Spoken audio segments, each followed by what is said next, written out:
మనది రైతుల పక్షపాత ప్రభుత్వం నేను ముందే చెప్పి మావిగన్ అని చెప్పి రెండో ఆలోచన కూడా చెప్పిన. ఈ పద్ధతి ప్రకారం పోతే అసలు ఏ రాజధాని రాష్ట్రానికి ఇప్పుడు కాదు, ఇంకో 30 ఏళ్ల తర్వాత కూడా ఈ రాష్ట్రానికి రాజధాని లేకుండానే ఉంటుంది తప్ప రాజధాని అనేది ఉండదు. మావిగన్ అనేది రాజధానిగా భావించి అక్కడికి మనం యాక్సెప్ట్ చేస్తే తప్ప అప్పుడు ఏమైందంటే ఆ కారిడార్ రాజధాని ఆటోమేటిక్లీ ఈ రోజే కృష్ణ అయిపోతుంది. ఆ పక్క ఈ పక్క నేషనల్ హైవేకి ఈ పక్క ఆ పక్క అదే రాజధాని. రాజధాని అంటే ఏంది, రాజధాని అంటే ఏందనేది వీళ్ళకి ఫస్ట్ అర్థం కావడం. ఆడ ఎయిర్పోర్ట్ కడతానంటాడు, ఇడు ఉంది కదా స్వామి ఎయిర్పోర్ట్ అంటాడు. ఆడ నీకు ఆడ సీపోర్ట్ లేదు, ఇడు ఉంది కదా నేను సీపోర్ట్ అని చెప్పి మచిలీపట్నం అని చెప్తాను. రాజధాని అంటే ఏంది? సీపోర్ట్ అనేది అక్కడ ఉంది, ఎయిర్పోర్ట్ అనేది గన్నవరంలో ఉంది, మీకు నేషనల్ హైవేలు 4 నేషనల్ హైవేలు జంక్షన్లు అక్కడే కలుస్తున్నాయి, 3 రైల్వే స్టేషన్లు ఉన్నాయి, గుంటూరులో ఉంది, విజయవాడలో ఉంది, మచిలీపట్నంలో ఉంది, మెడికల్ కాలేజీలు అన్నీ ఉన్నాయి, ఇన్స్టిట్యూషన్స్ అన్నీ అన్నీ ఉన్నాయి. రాజధాని అంటే ఏంది? ఇవన్నీ నువ్వు మళ్ళీ కడతానంటావు, నువ్వు మళ్ళీ జీరో నుంచి స్టార్ట్ చేస్తానంటావు. దానికి మళ్ళీ రోడ్లు లేని చోట రోడ్లు వేయాలంటావు. 20 కోట్లు అయ్యే రోడ్డును 53 కోట్లు అంటావు. ఆ బిల్డింగ్ స్క్వేర్ ఫీట్ 20,000 పెడతానంటావు. 4,500 మిగతా చోట అంతా ఖర్చు అయితే అంటే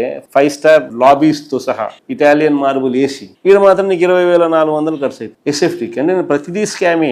ఏం జరిగినా కానీ రాజధాని పేరిట నువ్వు స్కాములు చేసేదాని కోసం అని చెప్పి నిరంతరం ఇక్కడ ఏదో ఒకటి జరిగించే కార్యక్రమం ఇక్కడ చేస్తావు. ఇక్కడ